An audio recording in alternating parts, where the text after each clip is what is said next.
I'm just gonna go for it. All this going on, long story, but at the beginning of the beginning, I thought, we'll just go in the first place. God bless my parents. Or should I say, bless their heart. They grew up in the Depression after the Second World War. So the focus wasn't on the family. My mother's father died when she was 13, and that was devastating because he was a dude. He was a guy.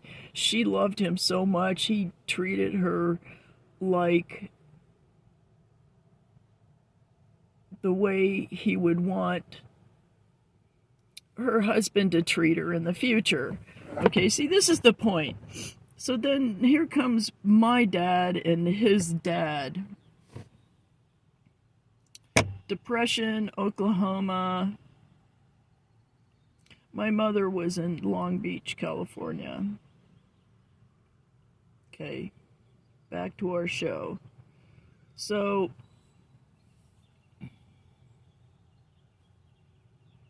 from what I gathered, times were tough. And his father, my grandfather, William Everett the First, looked at my dad when he was 6 years old and said, "You're the man of the house now, son," and left. He had three sisters and his mother, okay, to fend for themselves. That, my friends, is a motherfucker. That is the definition right there. Okay, so in the beginning of the beginning. Are you paying attention now? I noticed the flash of light, yeah. Did you take a picture too? Good for you. I'm 64. Shut up. Anyway, so now, from what I gathered from my oldest cousin,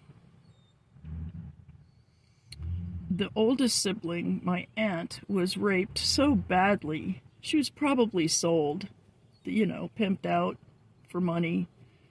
And that when she met my uncle, the most wonderful guy you'd ever want to meet, she had to be had the scar tissue surgically opened up so they could consummate their marriage.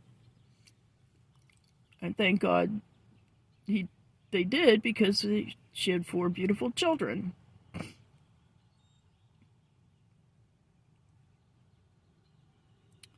And my dad, yeah, there were two other sisters, and I'm sure they got raped too. The youngest sibling couldn't have children at all, and adopted, um, a Barbara Gale from a woman who had six children. And my oldest aunt met the woman at the store and said, "You're so blessed with so many children." She says, "Not really.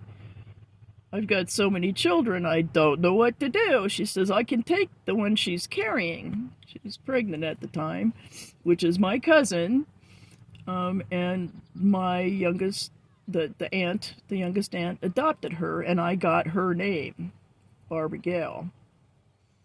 So they named her something else. I won't tell you what her name is, but so I was named after an adopted child in the family that nobody told me about until I was 40. And that was an accident.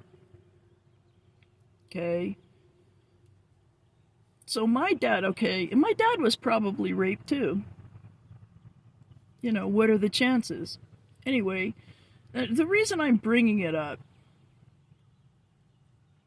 is because people see me the way my father saw me. And I have this resonant frequency that magnetizes that type of relationship to me.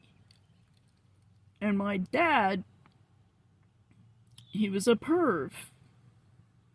Okay, it upsets my brothers to say so, but they know my dad's a perv because he would talk about penises to them too, right? I just thought it was inappropriate. I still do. Anyway, I remember my dad. I was emotional neglect is a thing.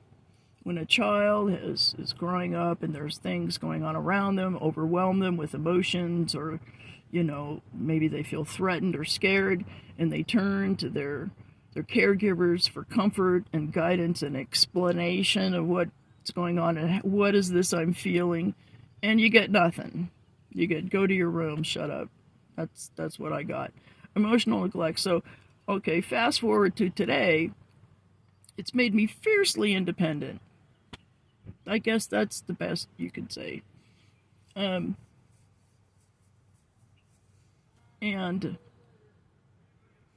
I hate the way they cut off these videos when they get long like this.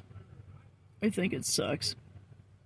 So I'm going to stop this when it started immediately again.